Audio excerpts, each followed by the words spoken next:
let's do it. Welcome to the next episode, pre-recorded episode of Comedy Guy. We have. Oh, wait, that's my mic. Whoa, Mr. Professional in the house. I haven't done a pre-recorded episode for a while with an actual person. I'm looking forward. It's not live with some people on the chat straight away. It's not via Zoom and you're looking at a computer like, oh, I'm waiting for the connection to drop out. I've got a real life human in front of me. Matilde Matvere. Did I say that correct? Yes. Okay. It's perfect. Matilde is an independent filmmaker. Is that how you would describe your title? How would you? Yeah, I would. I'm actually not doing. I'm not directing films myself, but I'm helping making films by assisting the director or the production, and I create videos with you and with my boyfriend Raido Bedak. We are making some clips or video footage, but I wouldn't say like a filmmaker. The straight definition, hopefully, is that you help make films. Right, in some way. Some way or another, well, yes. I appreciate, okay, if that's your thing, you want to be very precise there. And otherwise, I'm like Matilde, the director. I'm not there yet. Not there yet, but you're getting there. That's what you talked about. Oh, I'm just the assistant. Oh, I'm working on this, but you're working up to that. That's where you would like to be? I've been thinking, right now my ambition is not to become a director because I think I'm not that creative enough, and I'm not even sorry for that. I really like to assist the creative people to their mission, especially if they're aspiring me or like they are. I like the story, I like their attitude, I like them as a person, and I see what they want to create, and then I see my slot there helping them out, and I really enjoy it. So I can get that. Like you have a high proficiency, or I'll say it anyway, you have a high proficiency of technical skill, knowledge in the area, but you feel that coming up with the original concepts yourself is not your forte or not the bit that you want to focus on. So where do you then fit into that? I mean, do you feel that even if you took someone else's concept, you wouldn't want to direct it because that still requires significant amount of creative input to see that? I mean, if they were providing that input, they'd be the director. Is that?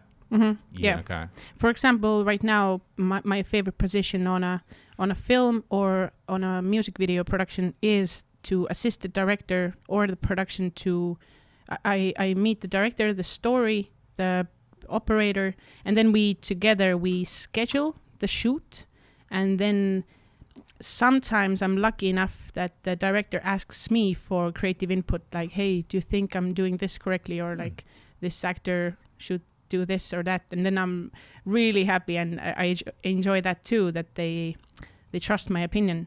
And but then I see that these tiny notes I can take because I'm involved as much as he or she is, but I wouldn't be the person to have the bigger picture, or like I could dream of becoming a director one day, but right now I'm really happy where I am. Sure, that's what I was interested at. Do you think it's something, because also it's totally legit if you're like, this is what I do, I'm really great at this, it helps me to remain detached from the process, and I can keep a little higher view and make sure all kinds of things and in order. And then then I was wondering, okay, is that like super firm, or is it maybe in the future? We don't know, who knows? Maybe there is an idea, maybe that does come to you at some stage down the line. That's nice. I mean, can be open. Yeah, with my friends, we have been making a couple of music videos, and there's also, I see there's a slot. We are still searching for a director, and then I was thinking, like, could I be the director or not? But right now, if I don't have a story, I don't want to direct anything. I need to have that. I need to see some. The director as a person that has their vision and like, let's go, let's do it. And then we gather around that person and like, okay, let's try to help him make the story and put our input there in addition. Yeah. Okay. That's what I like. I see where you're going. And it's similar with the stand-up comedy specials that I'm editing. I don't want to call myself a director on those videos just because the content is actually the stand-up comedian's own material. And I'm just the editor, helper, editor person. Again, I'll step further over that line, I think, is what you're what you're doing. Yeah, I mean, so let's get into that. I mean, you for the last couple of years, you've been filming and been in charge of that process of recording our Comedy Estonia specials. So that goes back to, I mean, Sander 4, Mikael, the last one, which is the Sveta Bar one. I think 2018 summer tour was the first one we did with one camera, 4K. We zoomed in, we zoomed out, and the guys were really happy that we got Was the that footage. the one at Alexela? Or, No, the summer tour was this tiny Viljandi inner yard. Oh, The yeah, guys were the tanned. Cheers. Yeah. In Cheers. Yeah, Yeah, back before it got sold. Yeah. Yeah. The guys okay. were tanned. They were really happy. It was last days of the summer tour. But the jokes were really good and the material looked really great. Yeah, it looked nice. They looked, I guess, just the natural light hit really well. Yes. You lit it up really nice. Yeah. There's a few lights around. And when outside is good, outside is great. Yes, exactly. Okay. And after that, we shot the privates. The private story, the story thing, yeah. night. Yeah. And after that, I think Ardo and Mikael said that, hey, we would like you to film our specials. That's cool. And we were like, oh my God, Mikael Meva just wrote me an email. That bozo. Yeah. Now I'm like, hey, shout out. Thanks for trusting me. I'm really, really, really happy about that. I think we're all very happy that you were there when we saw that we trusted you and you were doing a good job, and we were like, yes. I mean, yeah, we had a previous partner before, and that was fine, and you know, all things, they get busy and things go in different directions. There's no worries, and we were like, okay, what are we gonna kind of do now? And then you were there, who sort of wanted to take that time to be interested in what we do, and I was at the shows anyway. so I really, you may as well. Yeah, I was a really frequent visitor. And after I began filming those, I noticed that I go to these events less, because then I feel more like, oh, there's some new material when I actually come to the filming, and I'm more like enthusiastic, like, oh man, you have worked so hard. That's so nice to see. That's cool. Yeah. Because with stand up, so the performer is the writer. We know this.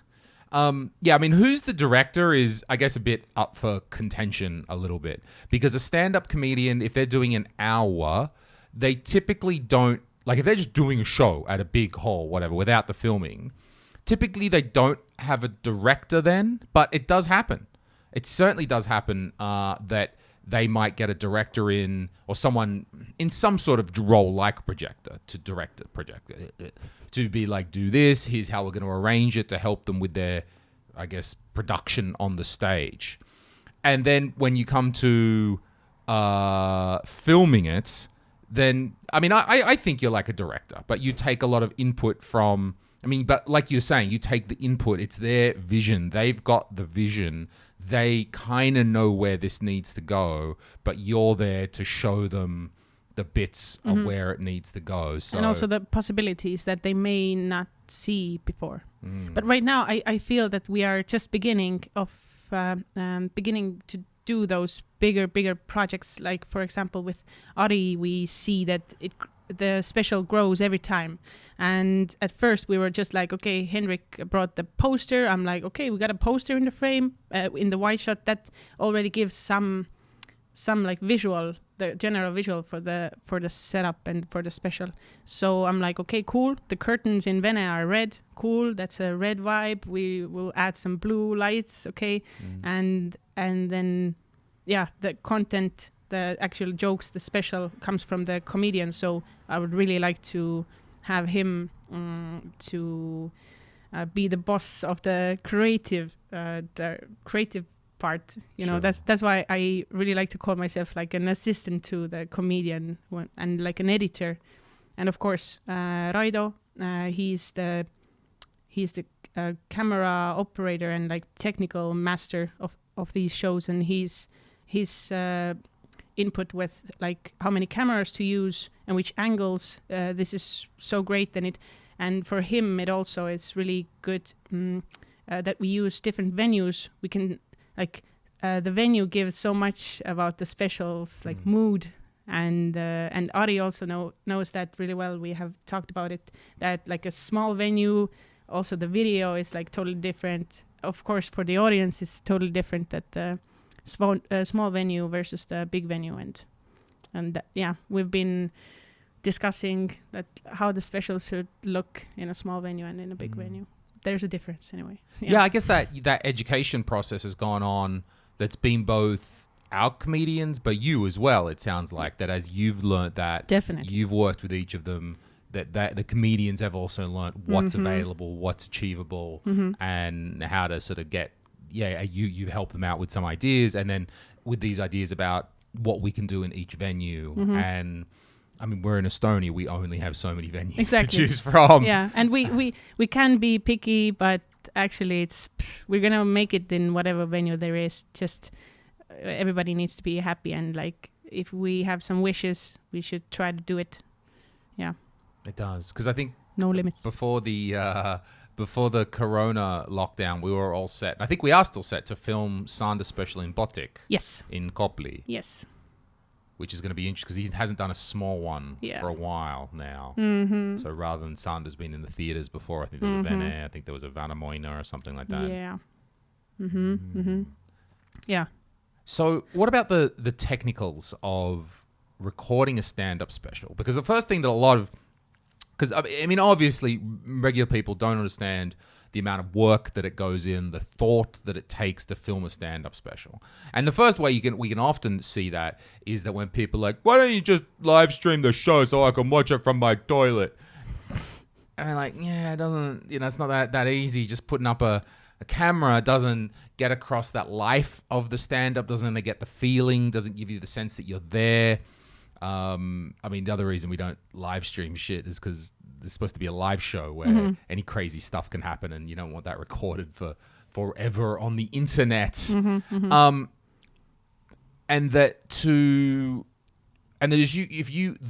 what else? The lights that make a live show look good are not necessarily what makes a recording look good. Yes.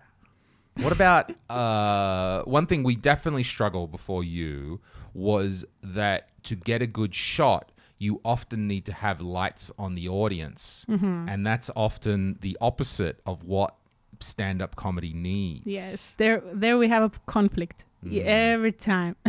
Every time we go to a new venue, I'm like, ooh, let's put the light up. And the comedian is on the stage. No, let's put it down. But it depends. If the comedian doesn't want the shot of the audience, then we don't have to light them up. But luckily, I've noticed that in bigger venues, when the audience is more lit up, it doesn't bother them as much as it would bother them in a small venue. Because in a small venue, they would feel like, oh, the camera is just right here, and maybe it somehow films me if I laugh at that stupid joke. But in a big venue like Sanders, I think, and like Endla and Vanamuine, the big shows, people really fastly, they forget that there were any cameras when they walked in and saw some cameras, and they're like enjoying it, and that's actually good. It's fine. But yeah, the show lighting depends on when you're filming or it's just a live show. And of course, on the comedian also, we put like several spotlights, and usually that makes them more sweaty, and they're like, oh, I don't see the audience, and blah, blah, blah. But the footage usually comes out really beautiful, and we are really happy. Yeah, because... And that's, on one hand, that's also going to the comedian. You know what, brother? Suck it the fuck up. Suck it up. You get any recording. You got, put some lights on me. But, okay, all right. Yeah, they think it's like yet another night in Vanemuine, like that, and suddenly, like, tonight is recording. Like, totally different atmosphere here. Like, oh, no. But they're feeling different. Yeah, and, it's also... It does take a bit of work as the comedian, I think, to basically not fuck it up on the filming as well. I mean, there's that big risk. That's why they, a couple of times we've done several filmings, actually. I don't know if it's allowed to say. Yeah, absolutely. But that's in foreign countries, America or United Kingdom, they usually do it, as I've heard, even in different cities, and later they're gonna mix it together because the comedian wears same clothes, and then maybe the venue was similar. Anyway, depending on the concept, maybe they could possibly do that. Yeah. And but like what we're doing, multiple in one venue. Like Mikael in Sveta. Mikael in Sveta. 2 shows in a night. And I was lucky there. We just chose one of the shows. Now we are in process of editing Ari's Hyppa, which we shot like 4 times. And the best show is going to be the one where we mix bits from each show. And we already have one lineup or like... that I like. Actually, we chose it together, but I'll try to present it to Ari. And actually, I see that it works really well to get the special, the best bits from those 4 shows. It would make a great difference, actually. Yeah. And of course, for the audience that were in the venue at the night, it was still a great show. It's not. I don't feel that it's. And that we are playing with the audience, put the best joke here and the next best joke there. It's not like that. It's just the flow of the stories, and just to get the same stories, but the best versions of the story in one special. I think if anything, if people are listening to this and learning a bit about how it works with stand-up, like that, I think to me speaks about how variable stand-up can be. And maybe people don't understand. They just come to a show, they see a little up and down, they see it mostly smashing, they're like, but like it can really go either way on any given night, any one bit. And that's going to be the skill of the performer to maybe, I don't know, switch it up a little bit or just understand, okay, that bit didn't go well tonight, I'm going to push some other bit. They really can be variable even with a high level performer.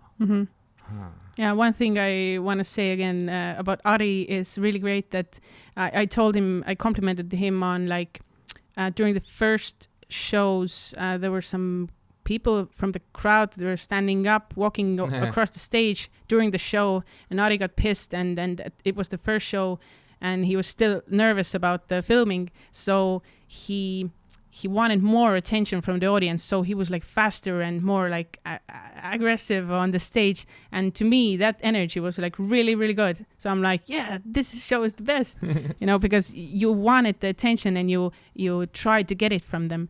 But if you've been doing the tour for a long time and just sold out show, and then next night again sold out show, then you're a bit lazy. I remember I saw Dylan Moran, and he was like, he talked in a low voice and kind of lazy, and it was funny still, but I didn't see the enthusiasm from him, like, guys, I need you to hear my jokes because they're good, I would like to see that struggle for attention that Ari has when he sees that, okay, people, they lose their attention because some guys are walking on the stage.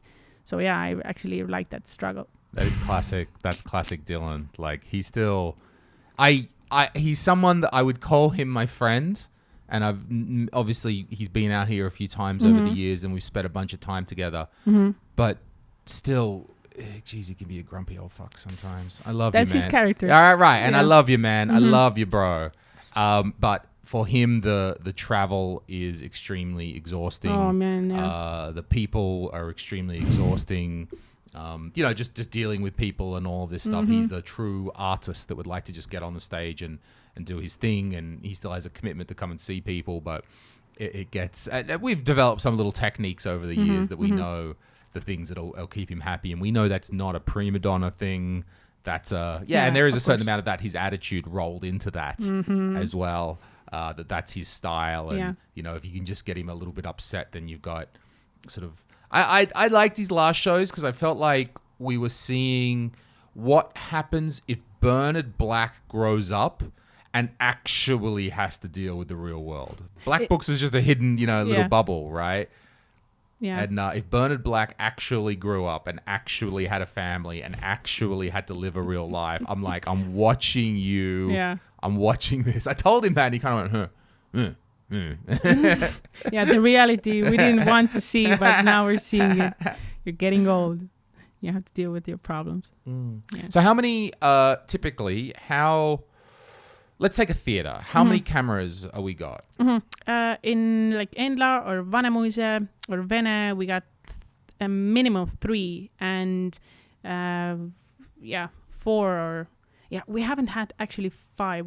We've had 3 or 4, and 3 is good. 4 is even better. What we tried with Mikael was to have like 2 side cameras, one on one side and the other on the other side, and to like, I haven't been to Baltic Film and Media School, but I've understood that you cannot cut from one side to the other, like straight to the other, because for the viewer it's like, wait, oh really? why Okay, is this guy like this? And they're playing exactly. tennis game. Okay, yeah. I think in a film, in a movie, if there's a dialogue, of course you can jump like this from one person to another, but the same person from different angles, it's a little bit music video-ish. You cannot, like, it's not so natural, and not a natural editing. That's interesting. Thing. I didn't consider that. So you kind of got to go to a middle shot or something in the middle. You got to go somewhere and then continue there. But Mika liked it, I hope, and we liked the venue a lot. The colors there were really nice. And there's a Sveta bar we're talking Sveta, about. yeah. That was it was nice. like beige and pink and nice.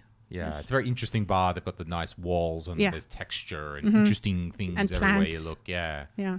Yeah, that one came. It was a lot of work to turn that venue around, but it was worth it to make that really nice show, which you can buy at pod.comedyestonia.com. Do we mention that? Yes. Okay, so 3 cameras. 3 cameras. And so where might you, let's say if we're not, so Mikael, you had one either side. Yeah, and then one is the wide shot, we call it, and then one is the middle shot, which could also be a close-up, depending on the comedian. For example, if you know Mikael's style, he's really calm, working with his face a lot, and of course his hands, but he doesn't jump around doing flips, backflips like Ari does. So these guys are like one side and the other side. So in the middle there's Ardo, of course. Ardo is doing like 50% physical, I would say, or maybe like 30, but like a lot of physical stuff as well, which is really cool. So we are ready with Ardo, like, okay, maybe now he's gonna jump, you know. At first he's taking the stool and talking the criminal stuff there, like calmly, and then suddenly he's jumping around. That's cool. And then there's Carl. Carl is moving around a lot, but not like doing flips, you know. So from side to side. And Mikael also has the side to side style, which gives me the opportunity to use close up more. And for me, it's interesting because if I would watch the special on YouTube or so, I would really like to get closer to the comedian's face to see his eyes, his expression, because there's quite often there are so many like when he's indicating some joke or like indicating on something, some topic with his eyes, like the second part of like, did you get it? You know, doing the eye stuff, then you get it from the face. That's why the close-up is really important to me. With Ari, of course, it's the same, but sometimes he uses it both at the same time with the physical stuff, so I have to be in the middle. Otherwise, I lose some hand gesture that he does somewhere down there. So with Ari, you need to have a wide shot that works 24/7. I'm really sure there's already some little chickies at home with their big screen TV going, Mika, yeah, close up. Yes. But yeah. And the editing rhythm is also one topic that also depends on the comedian. For example, if Mikael has this calm, soothing voice, and I think it's a calm rhythm he has. He doesn't have like an aggressive, fast rhythm, so you don't have to switch the frames that often. It won't get boring to stay on one close up. And then with Ari, it's just the fact that if I stay wide shot because he moves around during his bit a lot, then I feel a little bit further from the comedian, and I'm afraid as an editor that it could push you away. Like, I don't see the guy's face, I'm not that interested. But suddenly, if we see his face, like asking you a question, asking the crowd a question or something, that just pulls you back in, and you're like, what? Okay, I'm in the same room, you know. And I was really happy to. It wasn't recently, but it was actually kind of in the beginning when I started to edit. I didn't know what I was doing. I was just like, okay, wide shot, then close up, then wide shot. But suddenly I realized that if a bit is getting closer to the punchline, then if you hold the close-up or hold the one shot until the laughter comes, then actually as a viewer, you feel that you're there because it's so embarrassing. You're like, you feel like it's a Zoom meeting because the frame doesn't change. So you're like, you have to stay in the same moment, and he talks something embarrassing and you're like, oh my God, it's and that trick I have used a lot. That's really interesting. So don't change the shot when before they're just before the big punchline, just before that reveal, that thing they're going to say. Otherwise, it's going to redirect your attention. Okay, because you take that whatever, even if it's subconsciously you're like, what, it just, okay. And where I need where I need to redirect their attention is the bits where they grab the water glass or they're finding the right words, like, then I'm like, like changing the shots, like, or... To keep it interesting in that time. And to redirect the attention from like, he's just gathering his words or something. But of course I can cut the stuff out as well. But sometimes the flow is really good when you see tiny bits that the comedian is also a person on a stage and he also needs to gather his words. Like it makes it more natural. Otherwise it would be like totally edited thing, and that would be too robotic or edited. Yeah. Are you I don't mind, like, I know you're like, revealing the secrets, but has it been sometimes where even you need to edit between shows in the middle of a bit for some reason? Yeah, I have. There are some comedians that have named their ex-girlfriend's names or whatever. And then I need to edit it out. But they're like, no, keep the bit. Just edit the name out. I'm like, it doesn't work like this. What are you talking? Why did you even name the person? So there's some bit where they might have a name that you need to somehow cut that name. Yeah, and only the tiny bit, the name. So they want the sentence, they want the bit. So I'm like, how do you even? And then I try. I'm arguing first, and then I'm okay. I'm gonna try it out like quietly. I'm not gonna tell him, but I'm gonna try, and it works out perfectly. I'm like, hey, here we go. And they think, it was super easy. It was super fun. Next time, we're going to ask it again. I'm like, hell no. What about, has there ever been situations where we've got like in the middle of one bit, take one bit from one show in the bit and another bit from another show? Actually, from Ari's Hyppa is the first show that I can do stuff like that. Because with Mikael, he just chose... We filmed 2 shows and he just chose one. Right. We didn't need to overlap this, but with Ari we're gonna do it, and between 4 shows, so it's a lot. But somehow, already revealing a little, it's not a secret, but somehow Ari could manage to walk on the stage in the same trajectory and zip his whiskey like between bits for so long and with the same hand all the time, that maybe those are the places that I can cut. We'll see.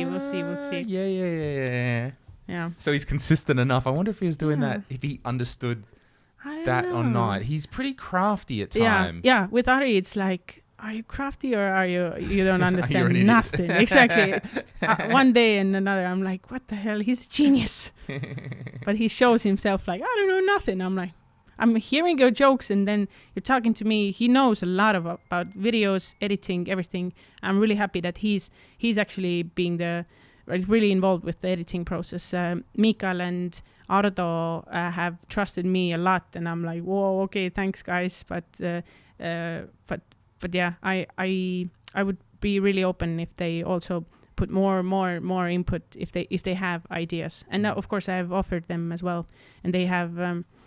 Of course, they are editing the content, but they're like, I'm allowing you to choose the frames and stuff. But when you say editing the content, choosing the bits, because I mean, say Ardo's got like 2 hours of shit that you got to edit down into, or something. Is that what you mean? Like choosing the bits? Yeah, choosing the bits that should go out, for example. That's the part where I wouldn't want myself to be called the director, because I feel that director would choose the bits, like. Director would choose the content that eventually goes to the special. But I allow them to choose because exactly like you said, one night is one show and another is you thought to make the same show, but actually you riffed there or you forgot that bit and whatever. I would say, again, I know we're using semantics and we're going on labels here. Yes. Because I'm trying to push this label of director onto you. Yes. But we could say stand-up director, because I would say that in any stand-up that's being filmed, any stand-up comedian would be choosing the bits. Mm-hmm. I don't think there would be any stand-up comedian, big, small, whatever, famous, who would just go, yeah, that was my special, now go edit it. No, they're going to want to say, well, at least what bits are in and what bits are not in. Right. I think that they're that involved in the process. So I think that's pretty normal, I would think. Yeah. Mm-hmm. It's just part of how maybe directing a stand-up is different to directing a film or a music video or any other thing. Mm-hmm. What about sound? Mm-hmm. So we've got typically, where have we got the comedian? We've got the comedian holds a microphone. Everybody understands this. Have we typically got a lapel mic on them as well, taking that sound, or which are you typically getting the sound from? The first specials we filmed, we used the lapel mic a lot because we were insecure if we're gonna get the footage. It's like one time thing.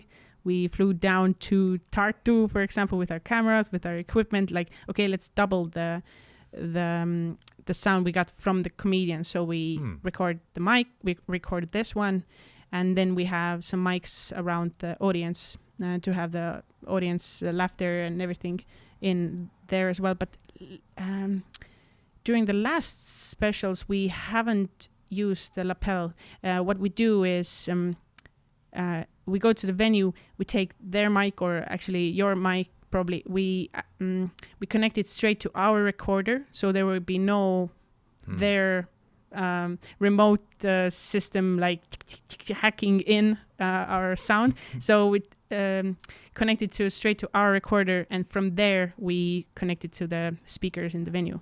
So we get the clean sound from the mic. And Raido told me that this sound is a lot more natural to the ears that the one that is recorded from the lapel. I bet.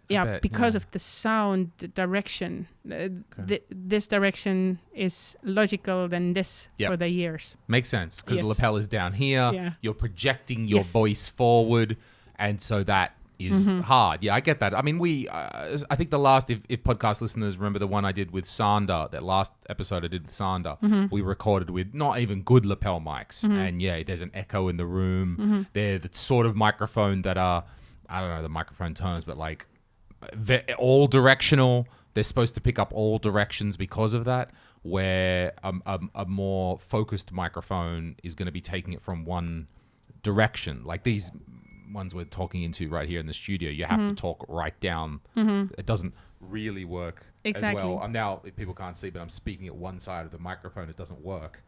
But now I start speaking right down the barrel, and it is where the mic needs to be. I remember, Sander's show, we definitely used the lapel first time, definitely. And then I'm behind the camera, I'm like, okay, show is starting. And then there was the first time I noticed that Sander, only him, he's holding his mic somewhere over here. Yes. So the label and the regular mic are kind of the same. So I was like, thank God we got both of them. And he's like yelling, la la la, that's all good. It's recorded. But sometimes when he's silent, he doesn't remember to put it closer. So that's why we have to boost up the gain. And that may become a little problem, because if you boost up the gain, the lower levels of hiss and background. That comes more visible, so you're maybe feeling like, oh no, the sound quality isn't the best. But luckily we have on our recorder also the gain button. So if it's Sander, Raida pushes up the gain, and we're like, okay, let's roll. And when it's Ari, you push it down. Yeah, I used to get so angry at Sander at first. I'm like, why are you holding it to your chest? Like, stop holding it your fucking belly button. No, that's not where microphones are designed to be used. For the microphone to be used effectively, it needs to be like reasonably close to your face. And I'd be like, oh, come on, this is not, yeah. So I think I have a feeling that part of the reason that originally we were using lapels was me going, no, lapels, motherfucker, lapels. I'm in a backup on you. I do not trust you to wave that microphone around your pants level and just forget. Yeah, and then we were like, okay, we have them, let's use them. And then Sander's live show, and we were like, okay, let's put the lapel on you. And he was like, no, I'm gonna do like flips and whatever, like stuff here on the stage. The mic's gonna fly away. I'm like, what the hell? Like, well, how do you think we can record your sound then? And then Ryder was like, no, okay, we're just gonna pray and let's hope that this mic will work. And it did. And until now, we've been lucky. Okay. So yeah. So that's the comedian's microphone. But what about the challenges of getting the crowd? Because the crowd is extremely important. That to get that stand-up feel, we need to hear the audience laughing, and not in a laugh track way. We need to be able to hear the organic laughter from the audience. We are trying to get a realistic representation of that, because I think that when laughter isn't real, you can just hear, or it's like, that wasn't as loud, you just boosted the volume. You don't know how sound works if you think that happens. We even once had the best one of this is we once had a woman who was in Pärnu in the Concertimaja in the big hall there, and she was in the audience. She was live watching the show, one presumes at the back of the room, I guess, I don't know. And she wrote to us later and accused us of pumping laughter through the speakers. She thought that we were putting in canned laughter, and she was fucking there live in the room, in a seat, and I just couldn't, but like, do you look around? Are you like looking at people moving the mouths and the back and the forth and the ha-ha and the moving of the air? I just like, okay, sure, on the footage, I get it. You're not sure how shit's being edited. Yeah. You're used to a sitcom, but live, I'd never encountered anything like that before. And I didn't know what to say. I don't know what we reply. Lady, you're deaf. Yeah, I don't know what to reply to her. Yeah. I think that was probably the earlier days before. Like we understood for a while that when people came to our shows, particularly in the countryside, the first couple, they thought it was the theater. So you get like old people in the suit. They think it's we're having Sunday out at the theater. And we noticed things like, particularly in Powderno, I remember watching the first time, we were like, oh, you people are in for a good time with your suit and your Sunday clothes and your pink outfit, old lady. And then the next show that we did at Concertimaja wasn't as well attended. It was a little bit lower, like not by much, but a bit. And you're always a bit like, oh, I didn't sell as many tickets as the first time. But I sat in the foyer and watched the people come in, and they were all hip young people, dressed cool, regular stuff. And I went, okay, this is great. Now our audience has found us, and it's okay. So it's really important to filming. But as I understand, and you've informed me many times, it's, well, if I've got, okay, well, I'll just put an audience on the crowd, a microphone on the crowd. Okay. But that's also where the speakers are focused at. And you're getting the blast through the speakers. Feedback, and the feedback and everything. How do you, that's one of the toughest parts to manage, isn't it? Yeah. So we try. I think the best solution for that is to have also directional mics, and they're in front of the stage on the ground level and directed towards the audience. So the speakers will be like behind them, and that's where we get the good stuff. And also to put the mics in the back of the room, like to have several, and also stereo in the back of the room, where people they don't think that they're in camera, and so they are braver to laugh at the jokes and also comment on the jokes. That shit. I've heard some comments. It's really funny. Like I think it was Sander's show, and Sander's telling a joke, and then some girl like, yeah, it happened to me too, and I'm like, okay, I'm listening to something right now. That's cool. Yeah.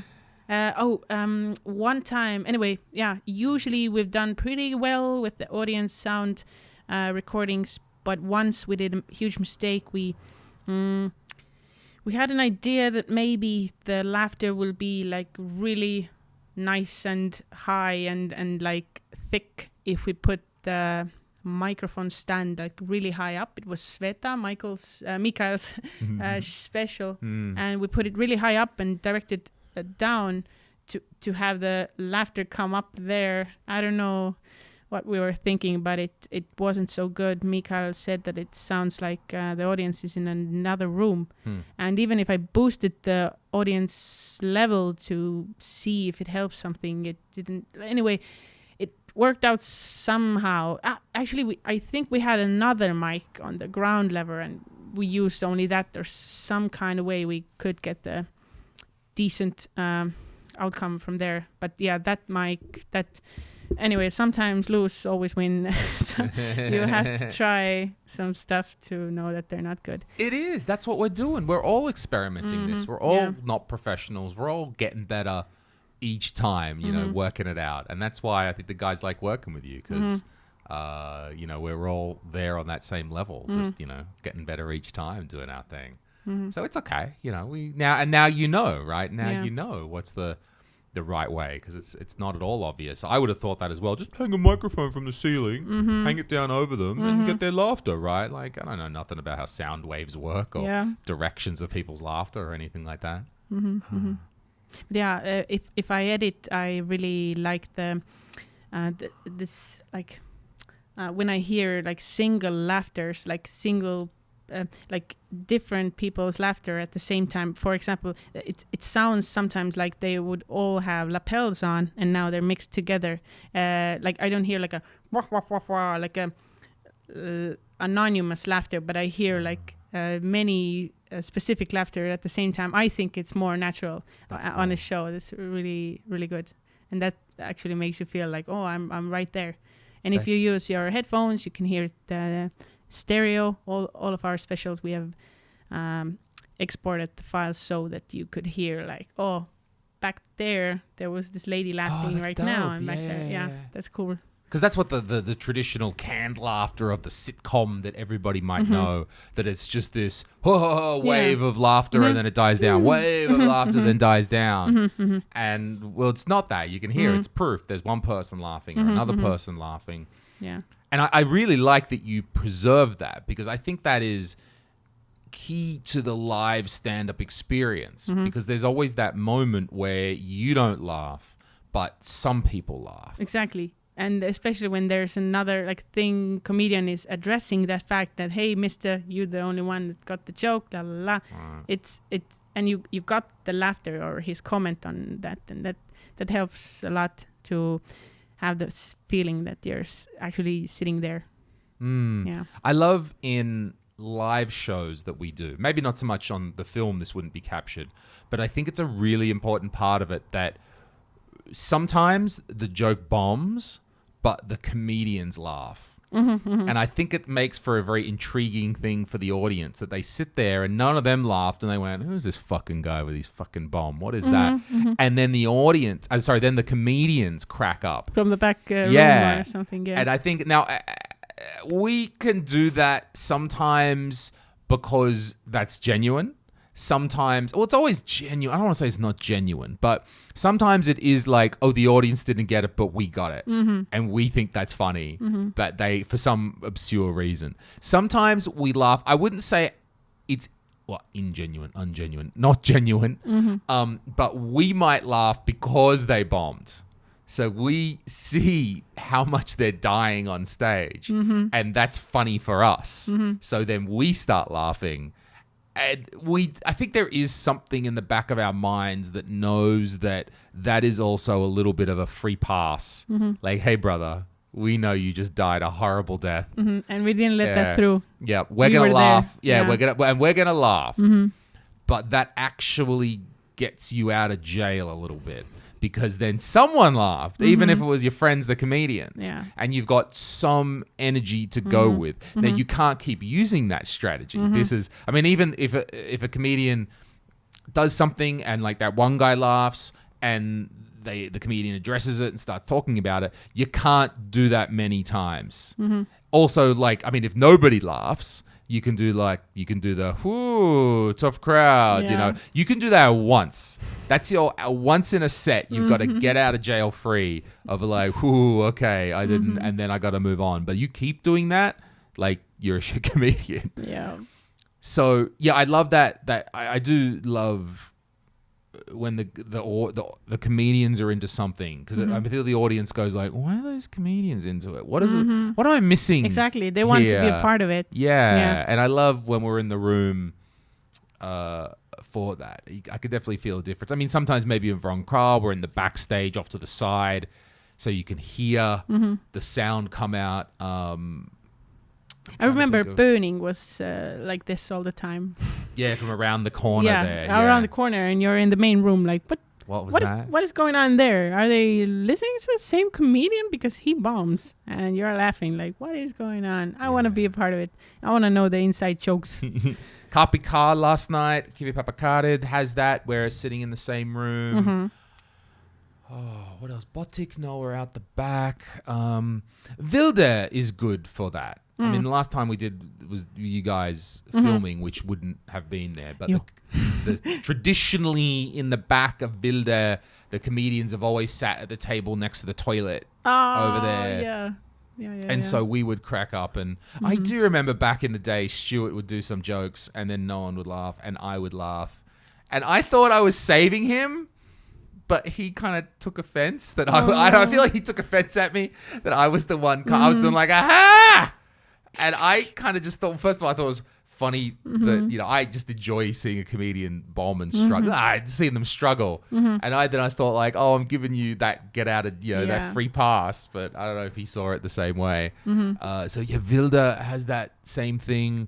Because any theatre doesn't have it. Because any theatre, we're all in the backstage and, you know, quite serious or behind the curtain. And even if it was hilarious, you probably wouldn't laugh from behind a curtain. In a theater. It's probably more at our open mics. Yeah. Yeah, open mics, they're good. During the theater shows, I think the comedians respect each other too much to like laugh from behind the curtain. Yeah, it doesn't seem right. I agree. When you're in the room, it's okay. Like you're part of that. People can look over to you. And, you know, see that the comedians are laughing, and it adds... I just really love that element of knowing the comedians are in the room and they're getting into it, and it adds some flavor, some interesting thing that maybe theatre doesn't have. And it's like, what's the edge that we're giving people? What's the special crack that we're giving that theatre doesn't give them? And I think it's somehow some element of that. Okay, so we're doing the sound. So we're trying to mix the sound in and not get the speakers in there as well, trying to get as much of just the audience and the different levels of the audience. And then you've got to stick all of that together into footage. What's that process? Okay, so let's say we've got Ari's last special and it's 4 fucking specials. So that's like, first of all, that's 4 hours at least, 4.5. Well, each is an hour and a half probably by the time he kept it tight. He did. He promised me like 15 minutes, but it was 1 hour 15 like each. But it was good. It was fine. And if we're already there with the cameras filming and you got 4 shows, he put all the bits that he had in mind, you know. He put all of that on the table, which is great because now we can choose and we'll see what worked and what. So when you're trying to select, I mean, that's... So 4 shows, hour 15 each. So that's something like 5 hours of stuff to watch. Like, did Ari as well watch all 5 hours? That's a whole new topic. Okay. We can discuss it a lot, but Ari would hate it that I would discuss it. But yeah, Ari hates to see himself on video, of course. It's hard. And then there's me who's like, no, I don't want to be the director. I don't want to decide myself. Like, I want you to decide the bits.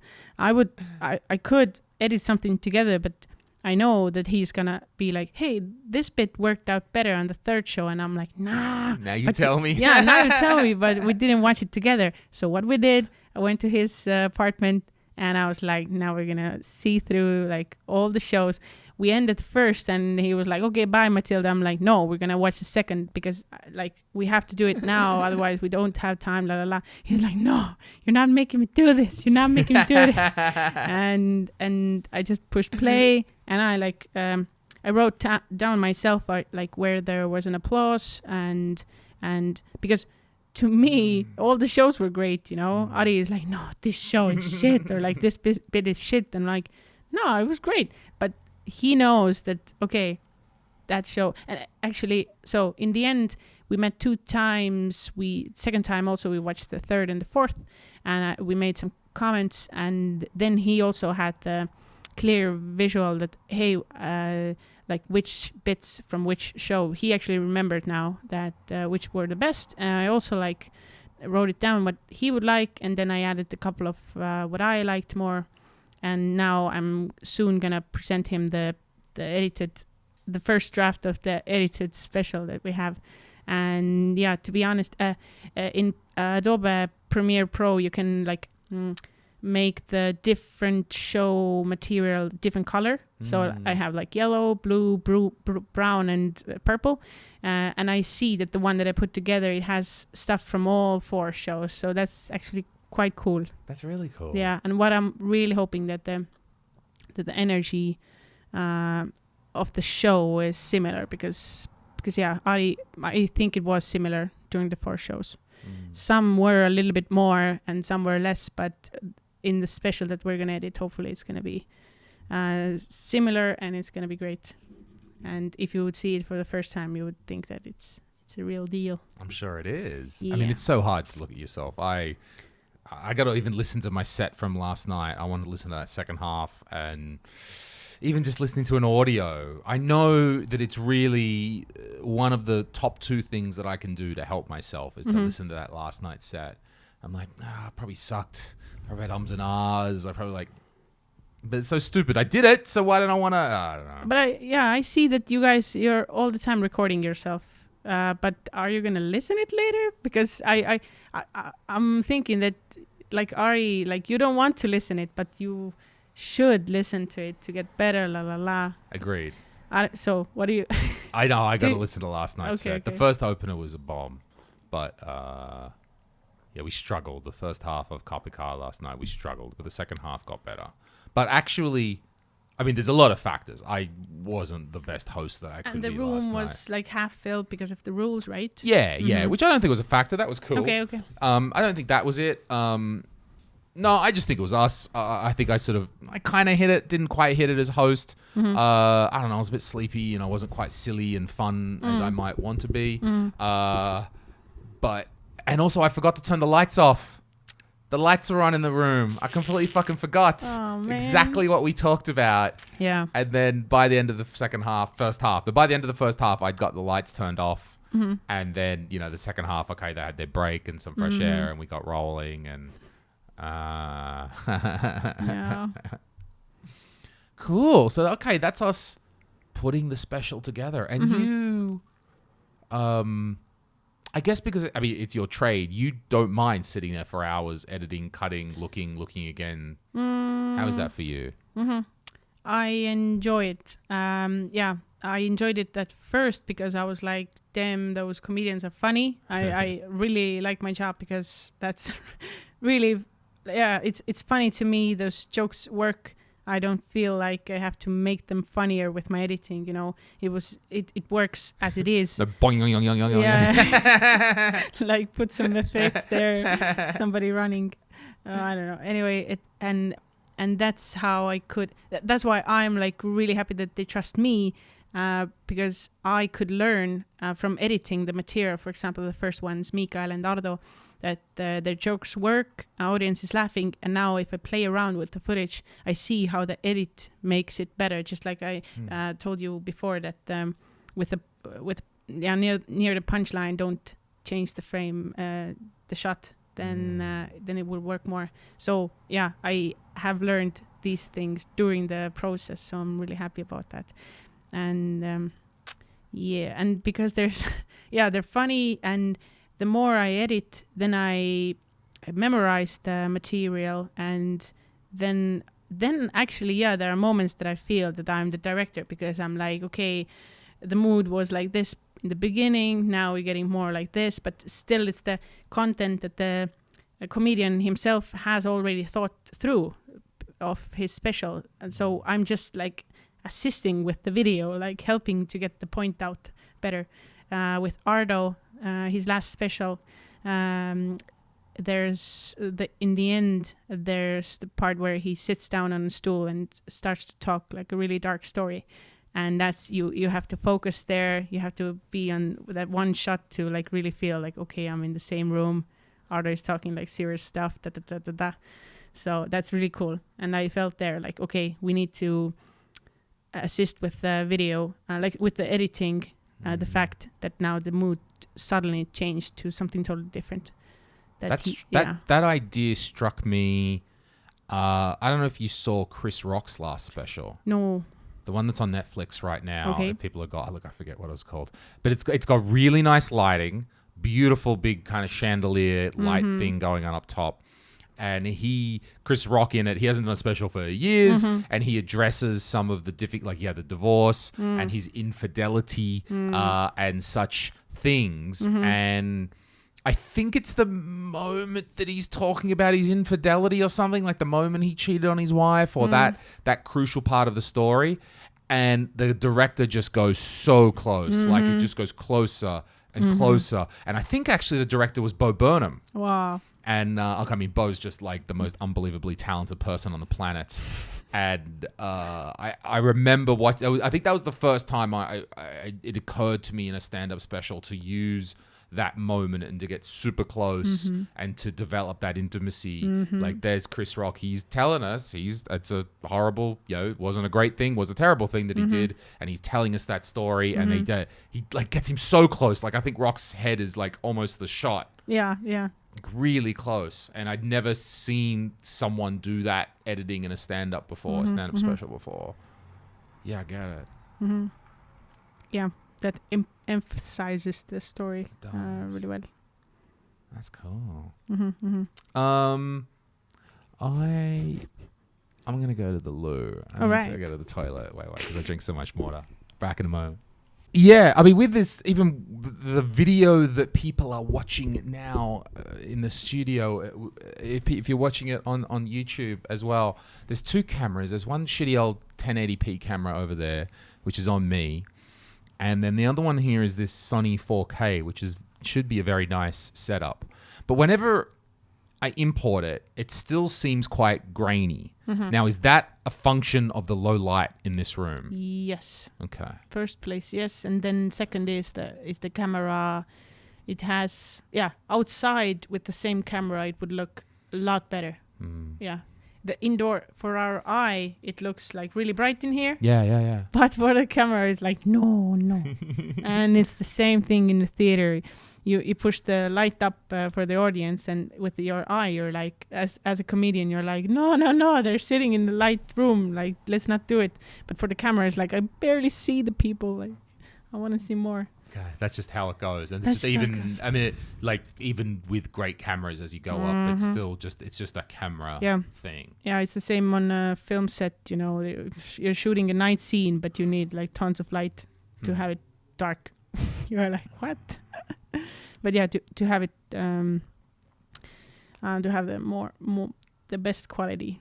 Okay, it's got to be the high lights. Yeah. I don't want to have them.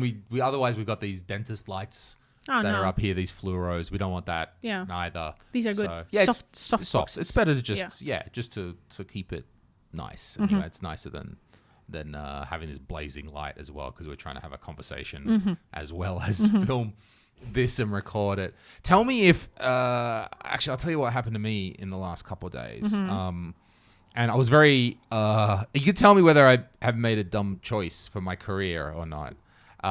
Is that in the last couple of days I was asked by Rendrano to read for a part in his next film. I know. Sure, there's a project. There's a project coming up, and look, I don't have to say the part or nothing. It wasn't a big part. Maybe 10 lines. And he's a lovely guy. He's very polite. He's a lovely gentleman. and he asked me to read for it, and we read the stuff, and he said he was possibly. I don't want to say I was getting it. Again, I don't know. He said he liked what he heard, but it was still going to be like 3.5 days of my time, and I was super into it. But I eventually, politely, respectfully said, no, I think I'll pass.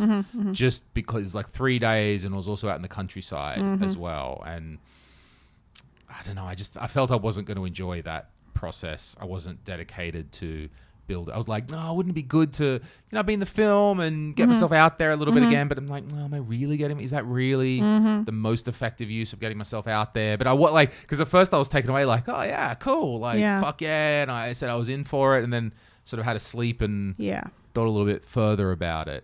I think you did like the right decision, just because I have the similar experiences where I got offered something and at first it seems the best thing ever, and suddenly like a couple of days, and I'm the kind of person I like to decide really fast. I like to be on one side or the other like really fast. I don't want to like should I do this like several days, and no, I don't like it. So I decide and I'm like, okay, yeah, let's do it. And then it hasn't happened a lot, but if it has happened that the next day and next days I'm like, oh, it's a bad thing. Then as soon as I'm like, okay, you have to write the person that, oh, sorry, I told yes, but now I mean no. The faster you do it, the better you'll be later. You'll be like, oh my God, thank God that I strap the Band-Aid quicker. Of course, it may look that, okay, what happened to you? You just decide yes, and now you're saying no. Like, are you reliable at all, or what is going on? But the better for you and your like mental state. Even if you decide at first that let's go for it, it's better to quickly because later if you're gonna go on the shooting day to the set and you're actually not so interested, then the whole project's gonna go down, or like the whole scene, for example. That was my fear, that I was gonna get shitty and be like. And then I think they mentioned one morning he said something like 4 a.m. out in the countryside, and I went, God. Yes, that's the shooting life. That's the film life. 4 a.m. And thankfully, I mean, not thankfully, at least I can say, like, guys, I got a company to run. I got things to look after, and I do need to. I am happier when I'm more still and not as crazy, and I do need to understand that I can do many things, but I also need to back off a little bit more and have more still thinking time. I think it's good. So anyway, I know that project's coming, and because I was like, oh, Unicorns is great. That was a great film, and I'm glad that we had such an interesting kind of project that got pulled off in Estonia. So I was like, oh yeah, I want to be I want to be part of that. Yeah, he's a new like fresh director in Estonian film industry. That it's hopeful. I'm actually hopeful for his next film because the last one was really cool. And when, in my opinion, we had the class reunion where I also worked on. I was really proud to work on the film because also they gave me a lot of anyway, the position I was in, second assistant director, is my favorite, and it's like a high position to fill, and I got to work there as that position, so I was really proud of that. But the content of the film, and it's like an easy joke, the story is easy, it's an easy comedy. We on the one side we got class reunion, klassi kokkutulek, and on the other side we have those really deep Estonian films, for example, Sügispall or Püha Tõnu kiusamine. And these two, the regular Estonian crowd, they don't go and see those and enjoy those, the dark ones, which are really popular in the Estonian film industry, people among those and fans of film across the world. Actually, Sügispall was really famous in other festivals outside Estonia. But exactly, and then I'm thinking, like, are there some films that could fit in between, like film industry people would enjoy and also the regular crowd? And for example, I think and I hope Unicorns was one of those films. And lately, of course, I really hope November was also, and of course Tõde ja õigus were the films that most of the Estonian people could understand. There are several lines to the story, you know, the main line that everybody understands, and of course there are like several deeper lines that maybe some people don't understand, maybe young people don't understand, but older people will understand, and that's great. That's a great film if you have those several layers of the story. I felt Unicorns hit that as well in the middle. That it was not, and it was like, there is a little bit you expect to go like, this is probably dumb. You know, about the startups, really? About the startups, really? And you go like, actually, cool. It was great, yeah. Like, fun. And at the same time, I was at the premiere, and half the crowd were startup people. And they laughed at places that we didn't, and we were like, damn, we're missing out. Yeah, I did that. I mean, for me as well, watching it, because I know, I mean, I'm not a startup guy, but I'm still involved in that community a lot through the events that I host and knowing Dutch people. And I mean, half the shit's filmed here in Teleskivi, half is like seeing there was no doubt as well. I think what Ryan did very well was play to the startup audience, that it was still a movie that you could watch in itself and anyone could watch and go, that was nice. But there was enough in-jokes. There was placement of people that you knew. You're like, hey, it's that guy. And not even, you know, knowing, having Tavi Roivas in there, my mate Tavi.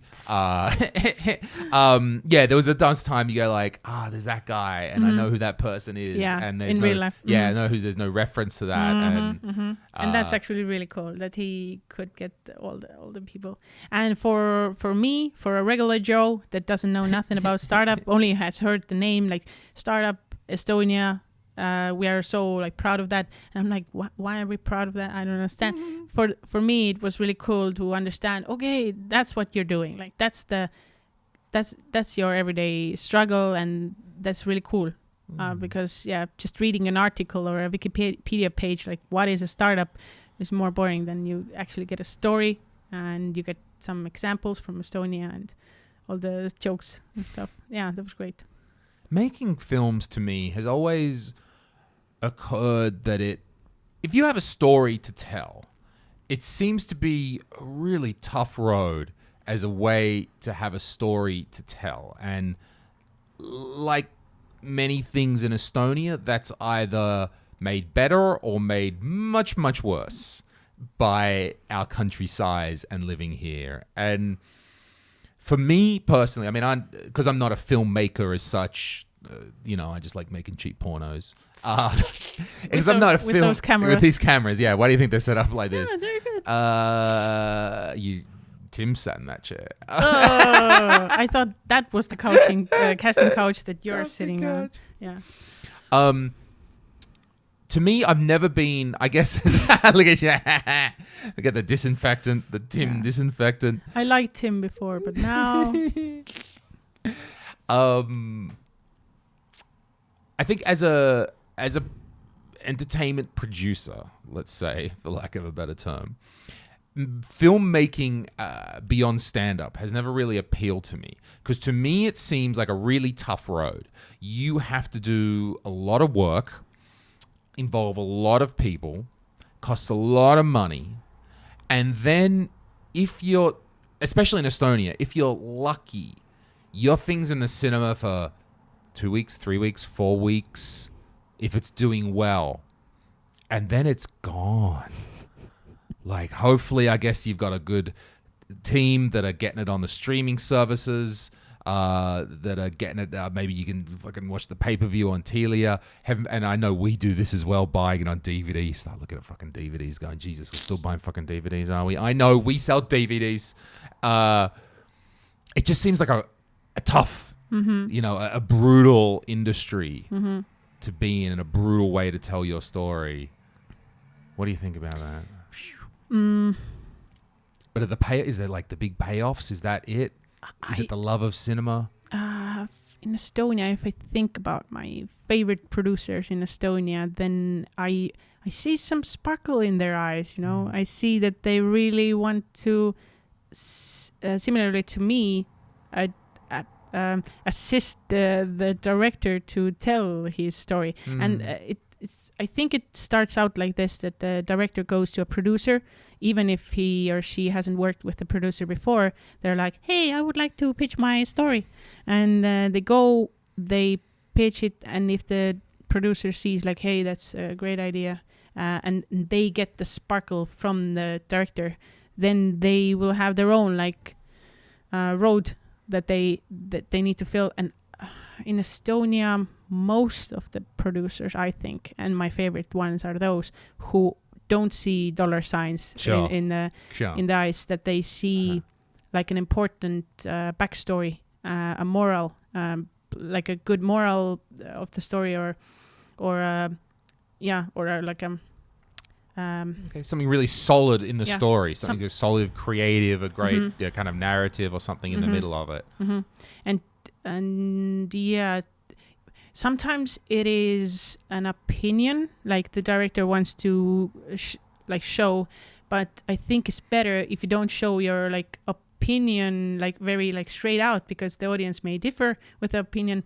But if you show, for example, if you're a like a people's person, like not socialist, but anyway, if you're a really tolerant person, you would like to get that fact out there, like to the people that are not so tolerant, that are afraid of new things, new ages, new times like this, and they're not so open with stuff that is happening nowadays. So the directors would like to I really like the stories where the director would they try to show through a story that it's okay, because they're also human or whatever, or new stuff can be at first scary, but it will lead to a progress, and progress is good. La la la la la. I really like those kinds of stories, and especially if it's multi-layered. So if there's like that's why Tenet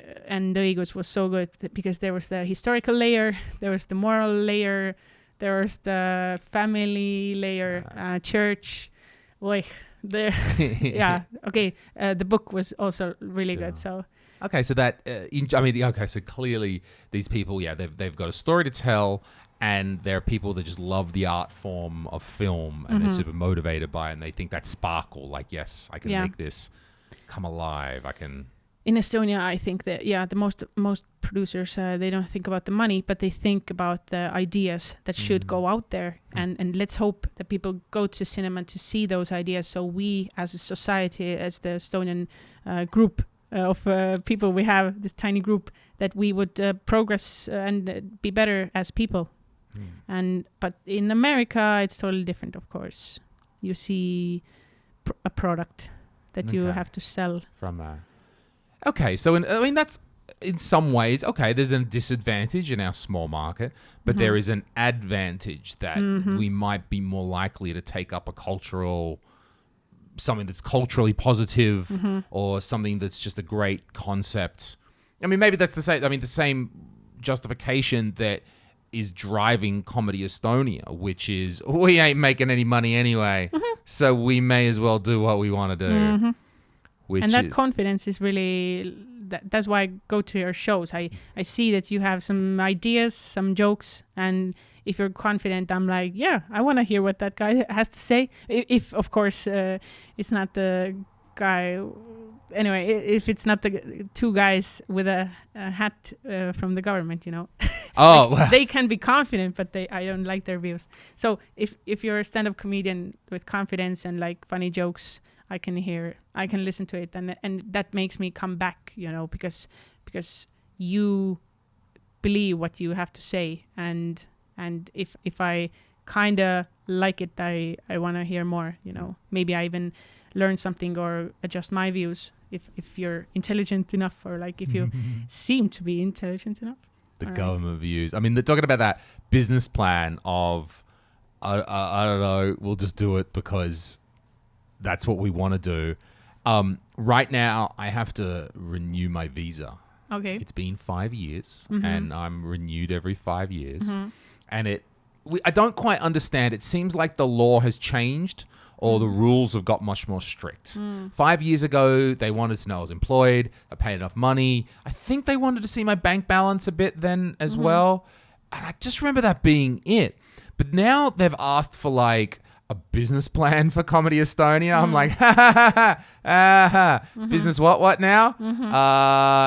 You know there's Corona. What? We're a culture business in the oh my god. And I don't know if they're trying to judge me or something. Like, okay, they want to know the business plan for Comedy Estonia. They want to know the bank accounts of Comedy Estonia.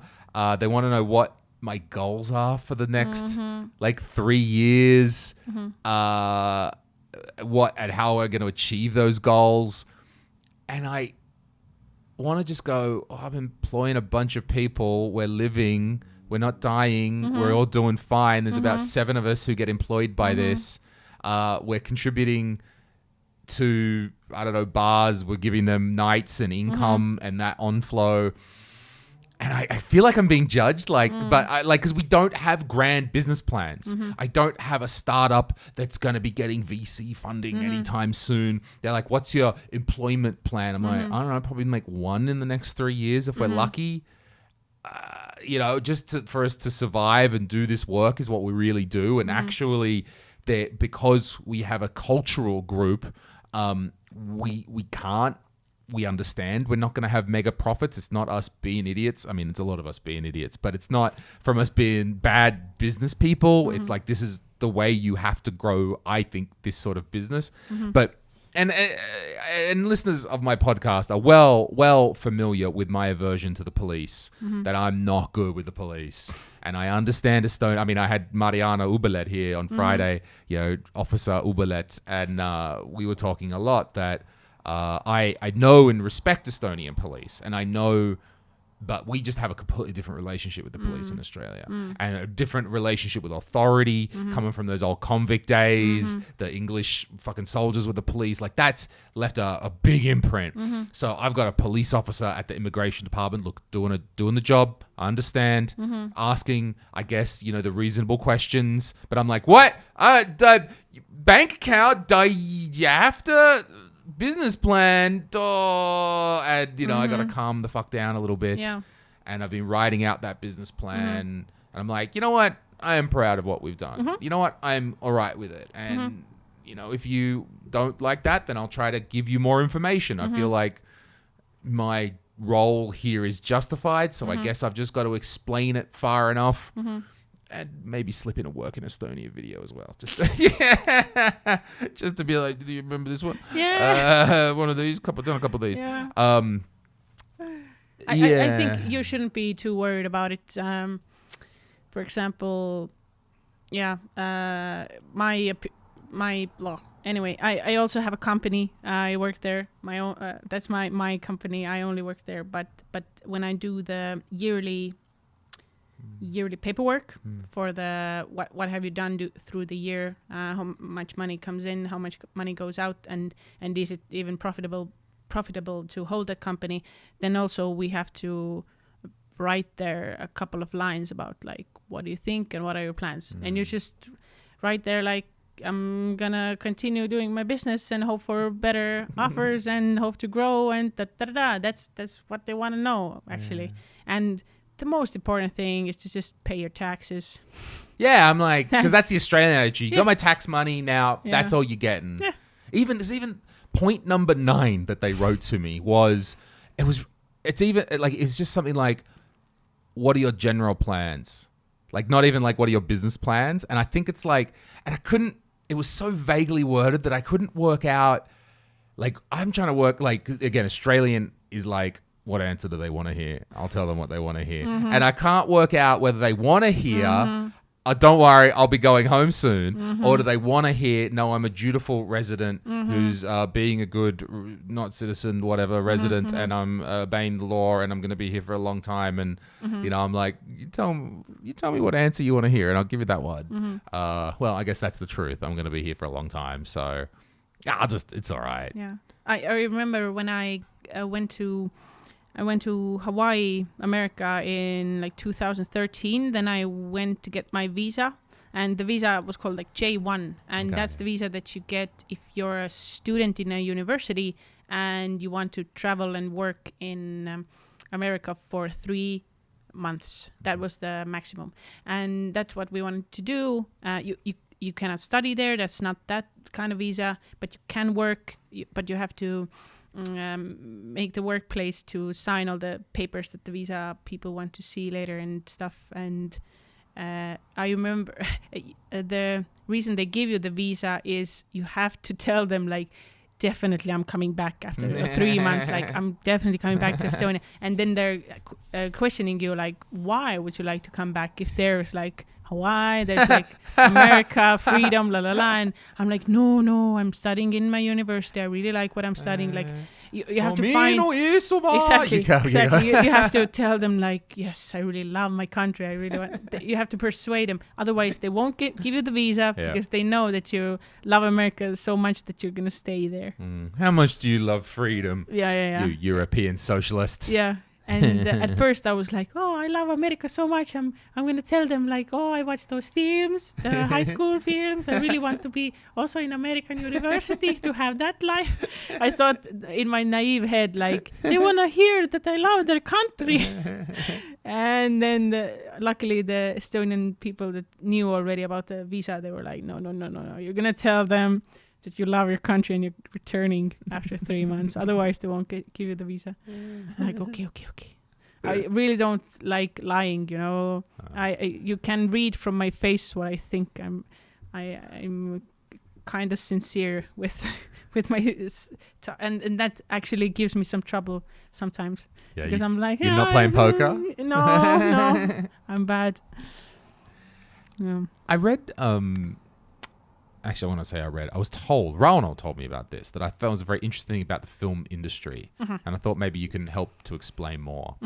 That I was explained to me that with the corona and the lockdown, government money has been more directed to local projects. So typically, and we get this in Australia as well, they want to attract the big international films, so they offer, I don't know, tax breaks and incentives and different financial things so that big productions will come and film in a certain country, and that they say, I don't know, that's where I'm going to get to, is sparks the economy, provides jobs for local people in the film industry. The most laughable one for me is like, it'll be tourism. I'm like, no, that's the word, no. Lord of the Rings, maybe. That Star Wars rock that Luke Skywalker was on, maybe. But like, no one, like the best one was like, they're like, yeah, Tenet is going to bring tourists. No, Tenet is not bringing, no one's going to lust them. And I go, oh, there's the shitty apartments I saw in the Tenet movie. Like, sure, people will love the movie, maybe be very successful. I don't know, no one's going on a holiday to see that. But, and it was a couple of freaks only, I think. Yeah, you're right, exactly. I'm not saying no one, but not enough that we're going to see a blip on the radar. Nope. And as it was, and the Estonian government, like many governments, has some money set aside every year. And as I understood, Tenet was one of those. That's one of the reasons that helps. But with the corona, that wasn't going to happen. We're not getting international people for some time. And that a certain amount, or all of it, I'm not sure, some amount of that money had then been redirected into local filmmakers. And I'm all like, because I'm all fucking fuck the big corporation. I'm like, viva la revolution. I'm like, help the little guy. And to me, I love that idea. I was like, why the fuck are we helping some big company, anyway, come here? But it's always very politicized that, there's a political angle as well to trying to get, maybe a politician wants to be like, yeah, I'm the one who fucking got Christopher Nolan to come here and shit. Luckily, no. Okay, good. All right. I don't want to say anything incorrect, but to my opinion, that the Estonian Film Institute, they are like, on both sides, they really want to have the Estonian films. They want to give the money to the Estonian productions, but at the same time, they know that all the connections that would come with the foreign productions that come to Estonia to film, or the co-productions we do with them, that the connections are so nice, and like they can end up being like having our cast members cast in some like Norwegian Viking stuff or whatever, or our directors, or our art department workers, or lighting technicians, or camera assistants, to get their to get them on a foreign project. So that's legit. That's a real thing. That happens. That okay, that is a lot. real, because it seems very like abstract to regular people. Yeah, of course. It might seem like very long process. Oh, we give money to this big Hollywood guy now, and maybe later some shit about the economy. I don't know, but no. Okay, you think as an insider, you can see from your own observation. But to be honest, it still happens to not a couple of people, but like 100 people. And sorry, but Estonian public, they don't care about the 100 people who get like, I got a job offer from UK. Sorry, but that's not the public's opinion. But for example, Tenet was the biggest one that hopefully helps us our economy. But the smaller projects, I hope they help us too. Good example is Eastern European Film Fund, and I think there's also a Saaremaa Film Fund and Tartu Film Fund. Last year, Tartu Film Fund helped to fund one Danish film that they filmed like almost the whole film in Tartu or Tartumaa, and that means they spend money there. They ordered the catering, they offered their accommodation. They spend money in Tartu. Tartu got the economy boost from that film, and that's of course the film fund gave them money in return. That's the.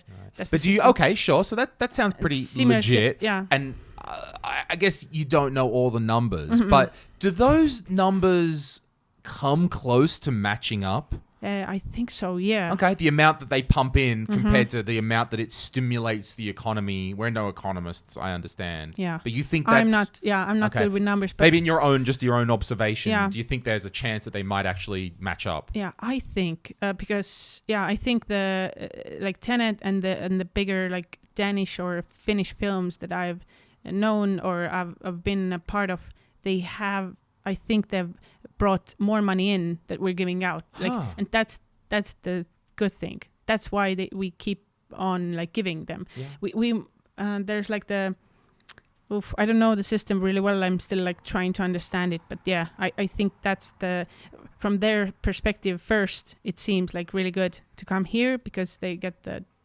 discount, but it's not the discount anyway. But for us, it's also good because we get to, if we only do our little Estonian things with the same people, with the same equipment, we don't actually get the progress, But if the Danish people come or Finnish films come, we see that, oh, damn, they're using a lot of new stuff. We also get involved. We also know better. And now next time on an Estonian film, we can make a better Estonian film, smarter choices, maybe not a cheaper version, but we could make better choices to use the same money smarter. So there's a knowledge transfer, which is important. That I think that's number one, the knowledge transfer with the co-productions working in film industry. I think that's number one. Yes. Okay. Yeah. And what would be, again, we don't know all of them, but off the top of our heads, what are some of the things that the film contributes to the economy? So, okay, you're employing people, employing a whole bunch of people, renting stuff. Yeah, renting the equipment usually from Estonia. We have quite a lot, we have a couple of camera rentals, but one is quite big, and they also rent out lighting equipment. So, and they can offer equipment to multiple films at a time, which is really good, because this summer is going to be really fruitful again. A couple of Estonian films, couple of Finnish TV series, I think, are in the works, and everybody needs crew, everybody needs the equipment. Some equipment comes from Finland or Latvia, but still we can gather them. And you order the catering company and you have the crew mostly from Estonia because they live here. We don't have to pay for their accommodation. And then what else? Okay, costumes and props also. If you can, you buy from here and you build here and you use the money in this country. Okay. So from this budget, that's why I think that's the deal is if you're a Finnish film and you come to shoot in Estonia, you have to spend a lot of money to get the money from the government. Right. Okay. You've got a certain budget that you're going to have to spend somewhere. Yeah. So we want you to spend it here in Estonia, and then you'll get the whatever, I don't know, the different forms of incentives. So the producer gets the kind of the list that, okay, you can take your director and your DOP from Finland, but you have to take the art director, the costume designer from Estonia, and they're at first like, I don't know if you're good enough, la la la. But okay, they're not saying like that. But I've been on a couple of Finnish film productions where they only come with the producer, the director, the DOP are coming over, and then all the like other HODs, head of departments, makeup designer, costume designer, art director, they're from Estonia, and they have their own huge team, and they're working so well that they're getting nominated for their work in the Finnish Film Awards. Nice. So we're like really proud. Yeah. So that's really cool. Okay, that's all right. Well, that illuminates me because you know I was a bit Rage Against the Machine and a little bit like fucking Hollywood. But yeah, I really like the knowledge factor there. That of course we do our job, but if we see another director, a foreign one, and they have their own ideas, so we get smarter, and we as the Estonian film industry we're getting better and better each year. But isn't that now okay? So, so you've convinced me that there are benefits to supporting foreign productions and bringing them here and this flow on. And I mean, I guess that should make some logical sense to me because I can see that countries all around the world are doing this. So not every country can be stupid. Not everyone could have been doing it for stupid reasons. There must actually be a tangible benefit of skills and economy and that. But due to situations beyond our control right now, we're not probably going to get that. And as I understood, all or some greater proportion of that money has been redirected at the local film industry. Now, to me, that sounds like a super interesting experiment. What's going to happen? How do you feel about this time? Do you feel, is this some sort of golden age or golden summer where all of a sudden there's more projects going on? What do you think that's going to, the change this will make in, let's say, even the short to medium term of the Estonian film industry? Actually, just recently, yesterday or so, there was a huge article that came out, but it was the internet version was paid, so I couldn't read the whole version, but the headline said that we are lacking the people, the crew members, and we are lacking the money. That was the headline. But what I do know from practice is that we are going to have like 5 or 6 simultaneous shoots during like July and August, and hopefully in autumn as well, like a couple. So the project will go into works, but of course the people, the crews that weren't that fast on gathering the crew members, like if you don't book your best guys early, then you're gonna have to get the guys from the streets, you know, which is a factor almost anywhere. Yeah, exactly. Almost anywhere. So yeah, that's the thing. But I don't actually. I should read the article to know what.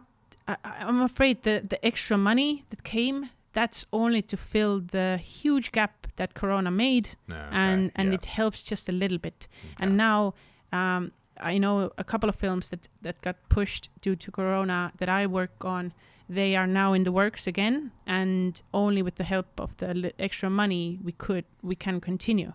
Otherwise, we would have to stop in the middle of the production, which is like so many hours wasted. What a waste of money. Yeah. Because if you haven't yet started the filming process, you're still in the works of the script and like thinking when to film, then it's all good. The break it's not gonna make a huge difference. There are a couple of films who had that chance, like, oh, we didn't even go into production yet, so we can do it next year.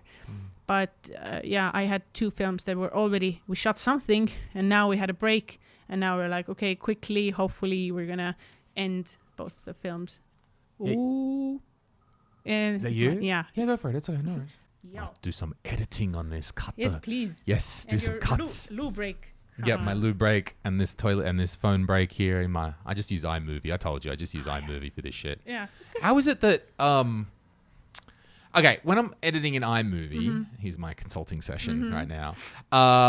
Okay, so I put down one video track, and then iMovie doesn't have a way to auto sync audio and video or the audio. It's okay, I can do it. Like I just look at the waveforms and I can get them in sync. Yeah. But then often by the time when I go scroll all the way 2 hours to the other end, the audio is running slower or faster than the video, and I need to use the speed setting on the audio, and then I pull that back into alignment, and that makes the whole thing fit. Oh my God. So it's not so bad, but because I've just read that sometimes like a certain desk might have a crystal that's different or something. The timing crystal is a little off. I had thought for a while maybe it was a difference between PAL and NTSC. One was doing 50 frames, one's doing 60. Yes, that's the thing. Could possibly be, but some are just out of sync just a little bit even. Yeah, but sound. That the video and the sound, like I say, so video is always okay. Like on the video recorder there, the sound that's going into that's obviously synced. Already synced, right? But then I sync it to that. That's make the start match up. But by 2 hours later, the audio is shorter. Like what it says is 2 hours is shorter, and then I have to iTunes is not too bad. iMovie, and I just sort of get a little adjustment and I pull that back in, and then somehow it makes the whole thing. It pulls it out by a couple of milliseconds or something, and then seems to stretch the whole thing out. I don't understand. It's not something you typically get. Okay, maybe it's my... I don't understand why it does do it, because if you would match these two and you would shoot like 50p and 60p, then I would understand. Yeah. But sound doesn't have the frames per second. Sound has different different features there. Anyway, I don't know. It should be a length. Yeah, I know. Yeah, It's always... It's the real time that it was, like 3 minutes 54, and the video was also 3 minutes 54. Like, how does it not match? Yeah. It has to be something with the settings. Must be something in there. It's fine. It's not so... Weird. So Ryder knows the answer. He answer. probably knows, I'm sure. That's why I always ask him. It's so funny. The comedians are like talking to me and like, oh, you know the technical stuff. And I'm like, okay, Ryder, what oh, yeah. I know. So you worked on Tenet? Yes. What did you do on Tenet? No, you can't. Oh, you can't say, or what? Yeah, I wouldn't talk about it yet. Yet, okay. Yes. Not even your role, not even the position that you played on the set. Not I the movie. You don't have to talk about the movie. I was assistant director. Okay. But there are like layers again, like a huge group of people who are assistant directors, ADs we call them, and then there were a group of people who were PAs, production assistants. So I was one of the third ADs, and I had like a group of PAs, like 10 PAs under me, who I had to instruct, and we were working on either the background actors or the background cars, which had to be in a scene, and I would get some. It's actually like the army life, that you get some commands from your boss, and you tell the commands to your little troops, and you have to decide on a method, because all the things happen at the same time. Before we were briefed how the game plan should be, and then you're on the field and you're like, okay, I know the game plan, but right now the system is difficult. It's different. So what should I do? And then it's your decision if you're asking. We have the walkie-talkies all the time. If you're asking the boss, or you just see that, okay, he's also super busy right now, and like in 5 seconds they need us to already have the result that they want. So it's just like, okay, I'm gonna decide. Okay, you're gonna do that. You're gonna do that. Let's hope it works. Sure. And that was basically that's what I did the whole summer. Yeah, that's cool. Are there some ways of, because to me that sounds like I mean, maybe army is a good one, or just a leadership situation there. Are there some movie productions that you've worked on where the chain of command is in such a way that you get the feeling like, no, I can do this in my way. Like they're not, I mean, there are some that are more micromanaging. They're like down the line, do this, okay, do this, and it's straight down. Where others are like, just make it happen. Oh, I love that. Yeah, right. Okay, I can Of imagine course, you of want course. that distributed kind of thing, distributed communication, not just direct one to one to one. And on Tenet, I had a couple of lovely times where they didn't even one of my bosses are like they didn't have the time themselves. They already had to be somewhere else doing some other stuff to explain to me like how they would like it to be. So they just used the expression like make it happen, and I'm like, I'm gonna do it.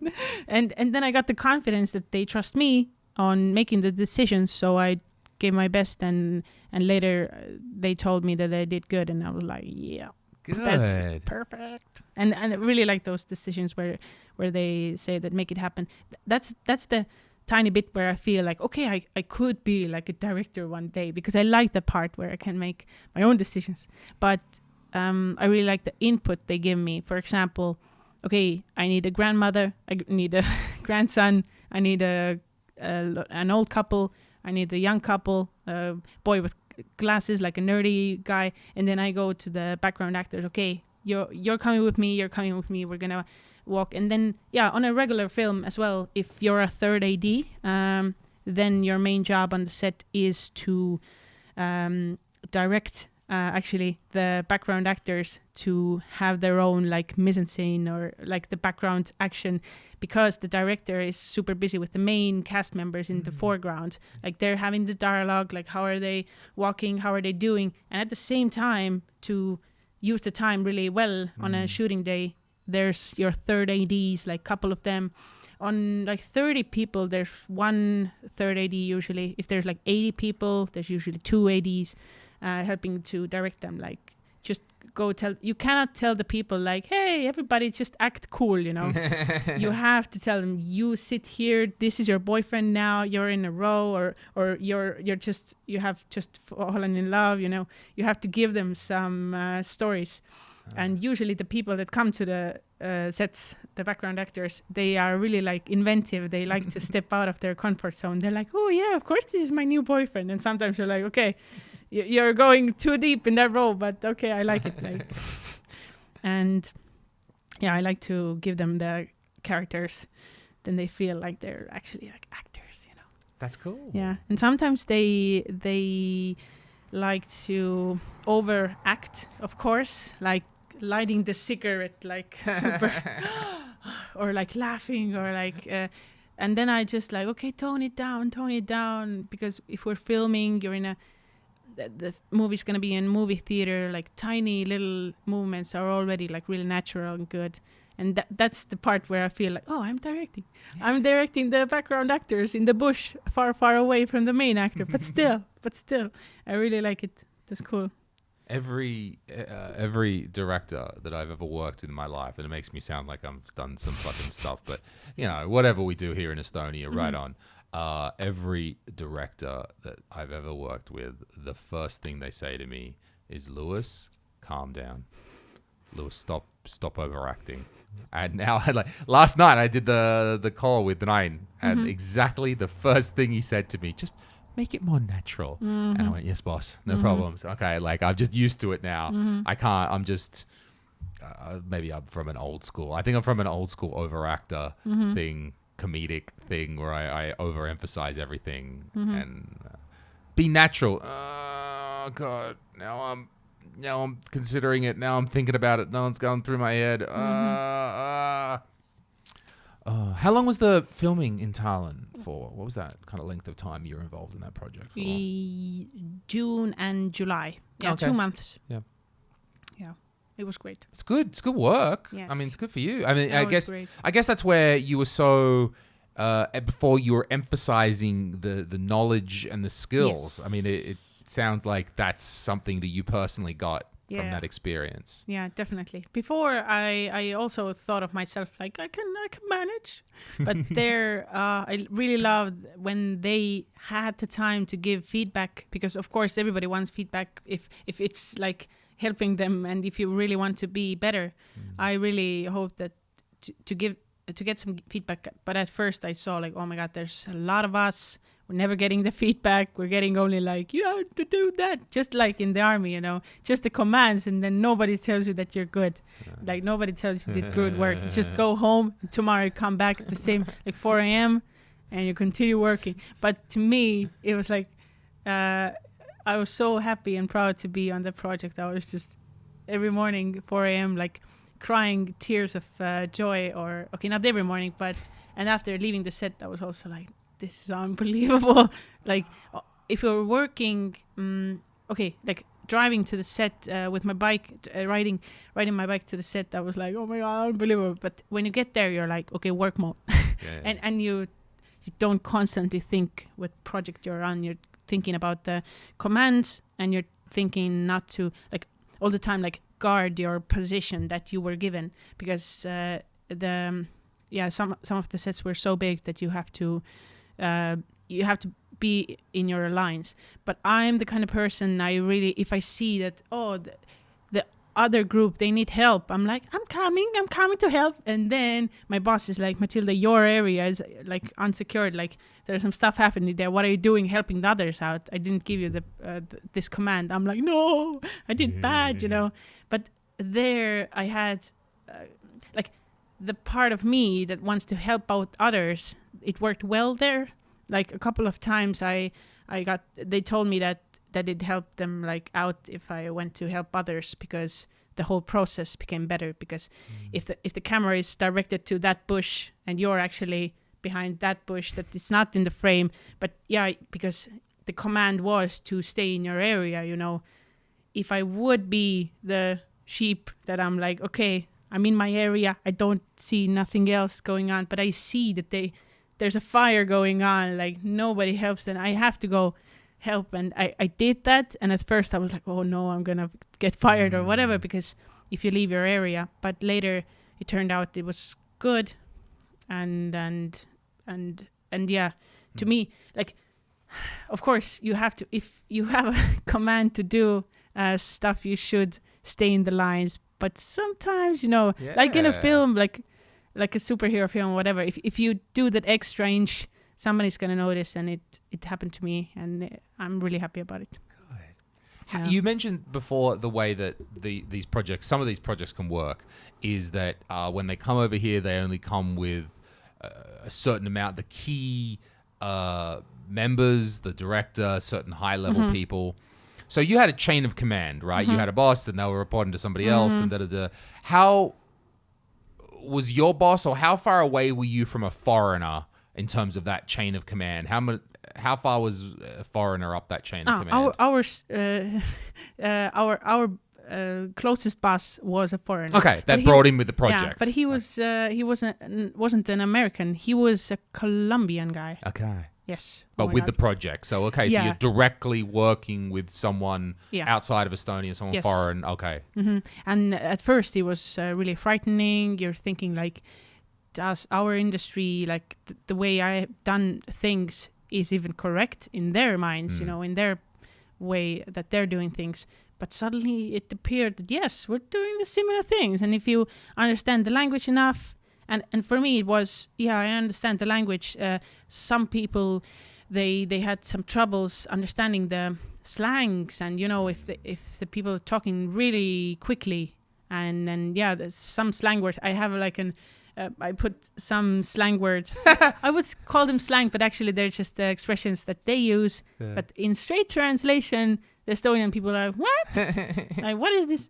And I wrote them down to like ask from the Americans, like, what the hell is this? Because I keep hearing it, but I don't understand. But I'm the kind of person, I'm okay, I heard something, I'm going to risk it. I'm going to hope that this is what I meant it was. But some people, they didn't understand, and they ask, and it takes some time. And on a set, the time is, you have to be really fast and kind of, make it happen. Or how did you say that works out better than the fact that you're just asking all the time the questions like, oh, what do you mean by this? And what do you, like, today we don't have time. Like we had some trial days that boot camps, we called them, that we practiced the way that we're gonna work, because it was like an army thing. So the chain of command, and do not ask questions at the wrong time, but at the same time ask questions if they're important. And then you're like, okay, should I ask? Should I not? You try to figure the question out yourself quietly. Yeah.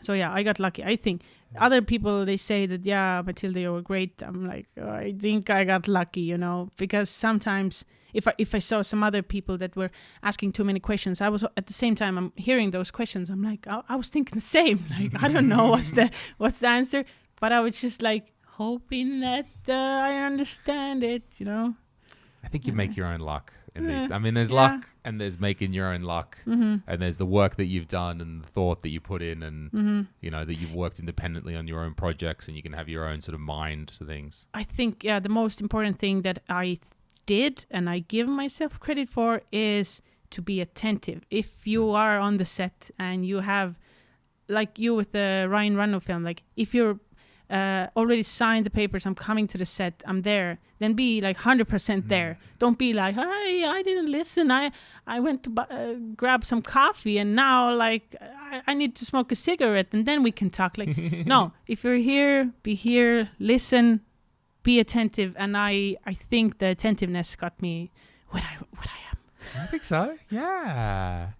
But of course, I wouldn't be attentive if it's a project that I'm not interested in. Sure. So yeah, I really choose my projects, and I'm really lucky to have had the experience with Estonian and Finnish films that are really cool. And I've been attentive because they're interesting, and the films are motivating me to work better. And of course, the people are inspiring me, the directors, the producers, and my bosses. That's the most important. So you've got plenty of work this summer. Yes. Good. Yes. Yes. Yes. It's like, I got 2 projects coming up, and hopefully there will be one bigger project coming in autumn. And if not, then I'm gonna help out on like smaller projects, like music videos, commercials. Yeah. Well, we're almost at 2 hours. Maybe we'll could kind of go on forever. Maybe we'll wrap it up there. Yeah. It's been good. I've learned a lot. This is good. You've answered a lot of my questions, and it's funny, I guess, because not only with the first hour we're talking about the stand-up comedy. I mean, you've taught me about what's happening. Oh. It's a process that I deliberately am hands off because I'm like, you guys have all got it. All right, cool. Or go make a filming happen. I don't know, go do it. And everything happens. And when files get pumped out the other end, I'm like, this works. Cool. I don't have to be involved in this shit. Great. Yeah. Great. That's actually my because I've been a producer of like video clips. A producer sounds like a big word, but actually it is. You have to organize the people together. Okay, you decide this, you bring the camera, you do this. That's why me and the Comedy Estonia workers, we've been like quite quick and effective with the video shoots and the edits, because there's like, I understand that there are not headlines, timelines. Time constraints. Deadlines. Deadlines. Yeah, not headlines. Deadlines. There are deadlines like, hey, we would like to publish this special in May, Then I'm like, okay. We need to work, in February we need to work on this, and You're very good at that as well, because then you've got fucking trying to nail down Ari, trying to nail down Daniel, get him in. Daniel, come on. Then you got to get Ardo in, then you got to Sander. He's got a new idea and another new idea. It's so funny. I hope that the guys don't talk with each other about like, oh, Matilda told me this and Matilda told me this, because I'm telling like half the guys like, you're my favorite because you're always so fast with the stuff, and like I send you the material, you send me the answers, I edit, and like we're done. It takes so little time from me that I really enjoy it, and I also like understand there. And then there's Ari who wants more time, but he's so thorough that it's more interesting to me to be part of the process, and he allows me to be part of the process. So I'm like really happy about that. And with Dan, it's like he had the sad, unfortunate story with the previous special that he filmed, but something went wrong. Yeah, we used to do it ourselves, and it was real dodgy. And I was like, okay, poor Dan, I'm gonna help him out. So everything with Dan is poor Dan. Yeah. It's cool. It's cool. Oh, well, thank you very much for coming in today. It was a fun one. This was Thanks nice. for Very inviting me. easy to talk to. Yeah. You do know what you're talking about. I don't know. Everything is my opinion. I'm not representing any bigger company or so. Yeah. All good. All right. All Well, thank good. you very much, everyone. Thanks, Matilda. Thanks. Bye-bye. Bye.